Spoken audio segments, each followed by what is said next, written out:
Al deponer la insignia que caracteriza al jefe supremo del Estado, no hago sino cumplir con mis deberes y con los votos de mi corazón. Si algo tienen que agradecerme los peruanos, es el ejercicio del supremo poder que el imperio de las circunstancias me hizo obtener. Hoy que felizmente lo dimito, yo pido al Ser Supremo el acierto lucesitino que se necesita para hacer la felicidad de sus representados. Peruanos, desde este momento queda instalado el Congreso Soberano y el pueblo reasume el poder supremo en todas sus partes. General Don José de San Martín. Con esas palabras, el 20 de septiembre de 1822, el protector del Perú instala el primer Congreso Constituyente. Como decía nuestro historiador tacneño Jorge Basadre, fue el día que empezó nuestra historia republicana. Pero ¿cuál fue la razón de ser de la emancipación? En realidad, deberíamos de interrogarnos todos los peruanos por qué los pueblos de Hispanoamérica, que durante 3 siglos viven unidos a la corona española, de la noche a la mañana comienzan a rebelarse, comienzan a luchar por su independencia. Entonces debemos decir con sinceridad que hubo un contexto internacional que lo facilitó, sobre todo la ocupación francesa de la península ibérica, pero además de ello, sobre todo y por encima de todo, ideales de libertad que vienen justamente con la Ilustración, con la Revolución Francesa, la Revolución Inglesa y la influencia que esto tuvo en la historia de las ideas a nivel mundial.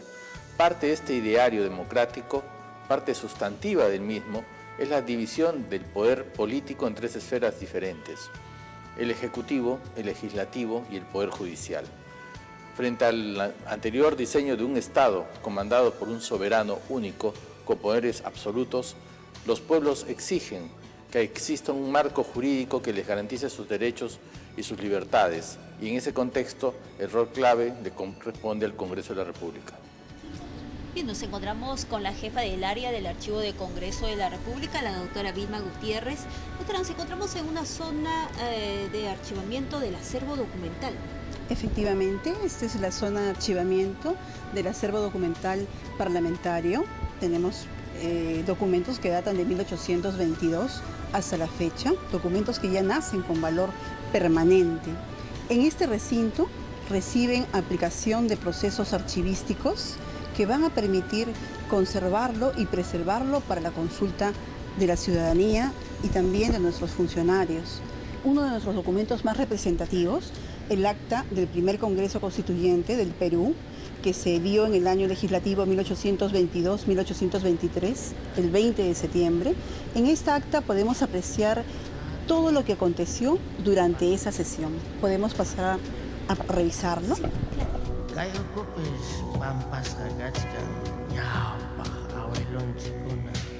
Es el acta del Congreso Constituyente del Perú, que se realizó, se instaló el 20 de septiembre de 1822 efectivamente, y el primer presidente fue Javier Luna Pizarro. Podemos apreciar el acta, es todo su contenido.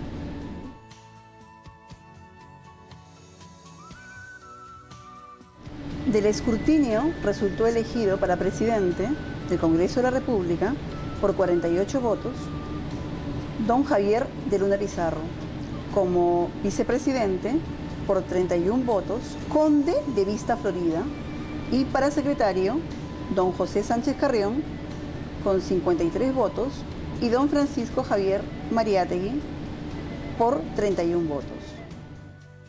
El primer Congreso Constituyente fue convocado por el general José de San Martín. Se estableció en la capilla de la Universidad de San Marcos, la cual quedaba por entonces en la Plaza Bolívar, donde actualmente queda nuestro Palacio Legislativo. ¿Pero por qué en la capilla de la universidad? Ante todo porque no se dictaban clases en aquel momento, y además de esto buscan en la capilla porque buscan justamente la inspiración en la presencia divina, e inclusive el texto de la primera Constitución política comenzará por una invocación al Ser Supremo. A raíz del avance de las tropas realistas sobre la ciudad, tuvieron que emigrar al puerto del Callao y finalmente a la ciudad de Trujillo. Tradicionalmente, el local de la Cámara de Diputados fue el local de la Universidad de San Marcos y el Senado Nacional se establecería en el local de la Inquisición. A partir de la Constitución de 1828, el Perú mayoritariamente tuvo un Congreso bicameral, mientras que los congresos constituyentes fueron unicamerales. Además de estas ciudades, en 1839 el Congreso sesionó en la ciudad de Huancayo, en el periodo de la Restauración, después de la derrota de la Confederación Peruano-Boliviana, y allí aprobó la Constitución Política, que justamente es la que obliga a la presentación del mensaje presidencial, sea en 28 de julio cada año. El día de la instalación del primer Congreso Constituyente se realizó los primeros debates. El más importante, que al concluir el discurso el presidente electo del Congreso, Francisco Javier de Luna Pizarro, el Congreso decidió que se aprobara en forma de decreto y decía: El Congreso Constituyente del Perú queda solemnemente constituido e instalado. La soberanía reside en la nación y su ejercicio en el Congreso que legítimamente la representa. Ante la renuncia irrevocable de San Martín, el Congreso asumió provisionalmente el ejercicio del Poder Ejecutivo. Por ello, designó una comisión denominada Junta Gubernativa del Perú, compuesta por 3 de sus miembros: José de la Mar, Felipe Antonio Alvarado y Manuel Salazar Ibaquijano. El inicio de las principales obras del Congreso Constituyente. En realidad, el Congreso Constituyente asumió el Poder Ejecutivo y el Poder Legislativo.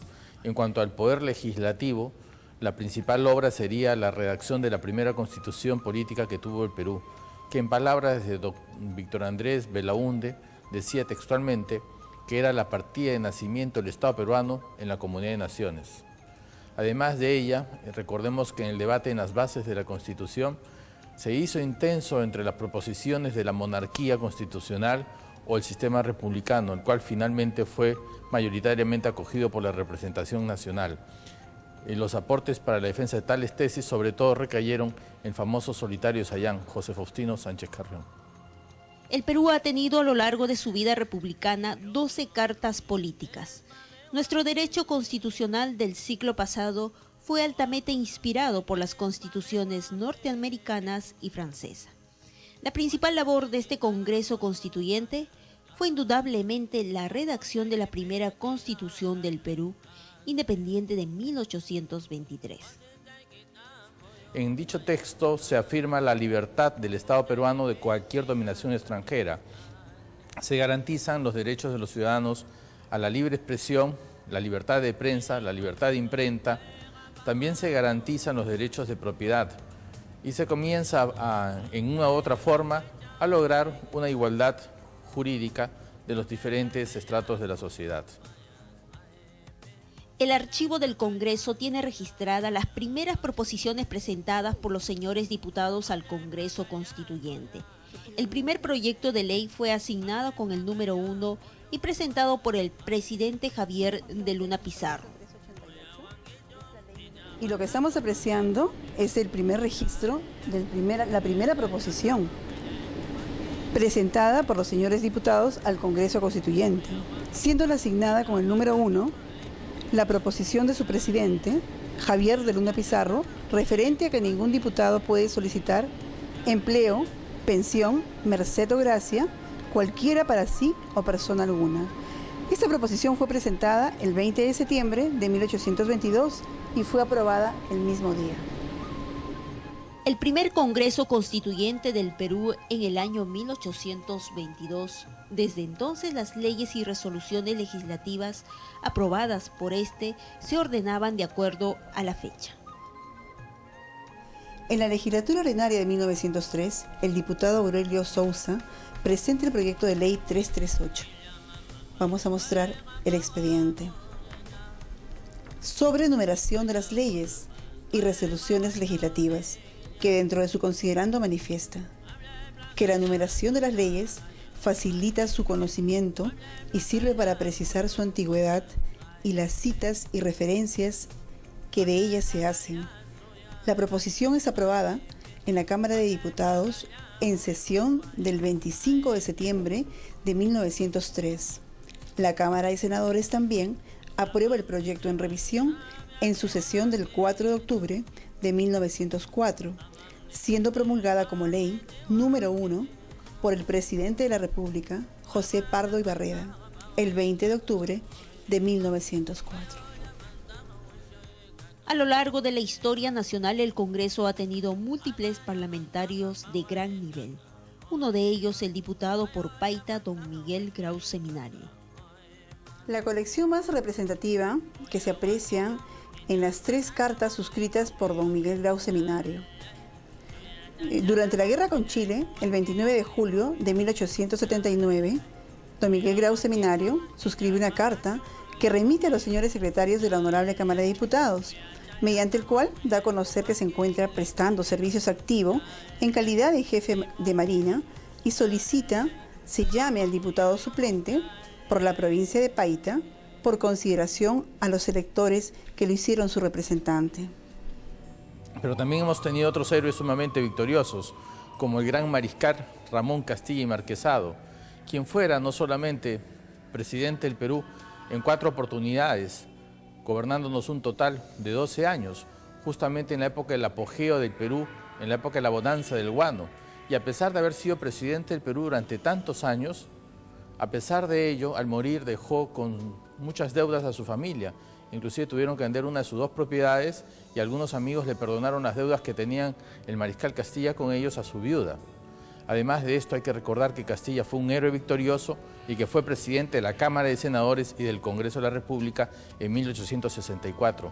Y entre otras leyes, el Perú le debe la ley que proclamó la abolición de la esclavitud de los negros, así como la llamada contribución de indígenas o impuesto a la raza aborigen. El primer Congreso Constituyente se dio hace 190 años. Luego de una abrumadora mayoría de representantes de los pueblos que libremente eligieron a sus diputados. Así nació el Perú como una nación libre e independiente, a raíz de un largo proceso emancipador.